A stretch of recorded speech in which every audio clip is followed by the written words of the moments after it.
ዛሬም ያለውን የአገልግሎት አሰጣጥን ስንመለከት አገልግሎቱ በመጀመሪያ ላይ በነበረው ሁኔታ ሁሉም የአገልግሎት ክፍል ላይ ባለሙያው ገብቶ አገልግሎት እየሰጠ ነው ያለው። አገልግሎቱ በምንም ተአምር አልተቋረጠም።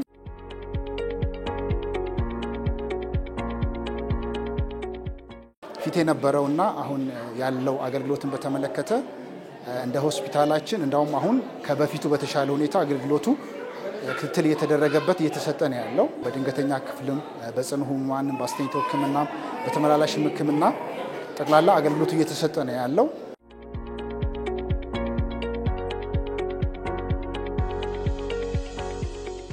ሁላችንም የዳይ ቱ ዳይ አክቲቪቲዎቻችንን ስንከውን ነው የምንውለው የዋልን ያለነው ከድሮ በደንብ በተለየ መልኩ ማለት ነው። አሁን የምታዩዋቸው ማሽኖች በጣም አድቫንስድ ቴስቶች የሚሰሩባቸው ምናልባትም ኢትዮጵያ ውስጥ ጥቂት ቦታዎች ብቻ ያሉ ናቸው።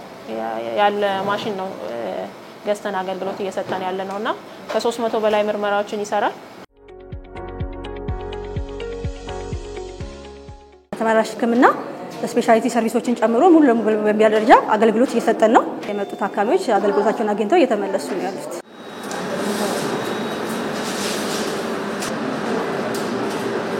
ሁሉም ኢመርጀንሲም ፔዲም እንደገና አይሲዩም ሁሉም ኦፒዲዎቹም እንዳጠቃላይ ሁሉም በሰዓቱ ነው እየገባ እየሰራ ያለው ማለት ነው። ሁሉም በአግባቡ ታከሞ ነው የሚሄደው ስርዓት ባለው መንገድ ማለት ነው። ሁሉም በሰዓቱ ገብቶ ሰርቶ አስተናግዶ ነው ሁሉንም የሚሰድ ማለት ነው። ብዙም ጊዜ አሁን አመስግነው ምናምን ነው የሚሄዱት እዚህ ማለት ነው። ዓርብ ዕለት ልጅ ታሞብኝ ሰዓት እላፊ መጣሁ። እዚህ እያሳከሙልን እየተንከባከቡን ነው። በቀን 2 በቀን 3 እየመጣች ዶክተሯ እያየች እዛ ነበርን። ከዛ ወደዚህ ካለፍኩም ቅዳሜ ዕለት አለፍኩ። ጥሩ ነው በጣም ከእግዚአብሔር ጋራ እነሱ ባይረዱን መቼም እኛም ክብደት ነው ይው ከመጣ ነው ትንሽ ለውጥ ያመጣ። እዚህ ስመጣ ወድቆ ነው ሱስ ኳስ ጫወት ወደቀ። ወደ ባህላዊ ወሰድኩኝ ዝም ብሎ እንትን መስሎኝ እዛ ስታሽ ትንሽ እዚህ ጋር እብጠት አጋጠመው እዚህ ላይ ታፋው ላይ ማለት ነው አንደኛው እግሩ እስከ ታች ድረስ። ከዛ ወደ ራጅ ላስነሳ ቃሊቲ ወሰድኩኝ። ከቃሊቲ ወደዚህ ላኩኝ። እኔ በራሴ በኩል ፈጣሪ ይመስገን ከፈጣሪ በታች ደግሞ እነሱን ያቆይልን ያኖርልን እናት ጉርበታቸውን ይባርከው።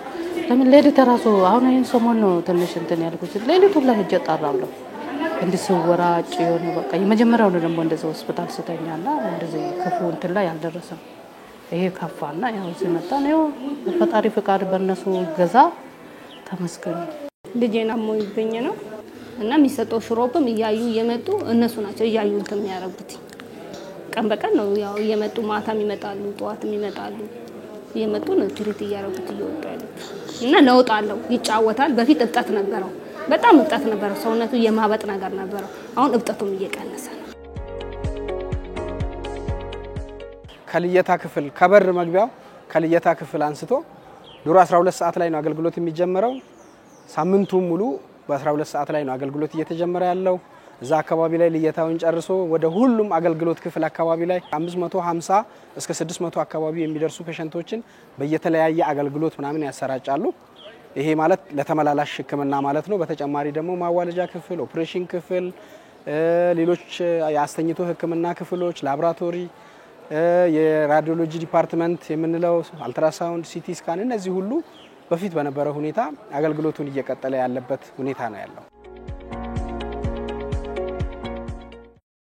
ሚኒስትሪ ኦፍ ሄልዝም አዲስ አበባ ጤና ቢሮ የእናቶችና የልጆችን ሞት ከመቀነስ አንፃር እየሰራ ያለበት ሁኔታ ነው ያለውና ስለዚህ አንድ እናት ምጥ ላይ ያለች እናት እንደዚሁም ደግሞ በሚወለዱበት ሰዓት ላይ በተለያየ ኮምፕሊኬሽኖች ኒኮ የሚገቡ ጨቅላ ህጻናቶች ሲነሮች ከሌሉ ሐኪሞች በቦታው ላይ ከሌሉ እነዚህ ሁለቱ ህይወታቸው ያልፋል ማለት ነው። ስለዚህ ያስቀመጥነውን ግብ የእናቶችና የህፃናት ሞት ከመቀነስ አንፃር ይጨምራል ማለት ነው።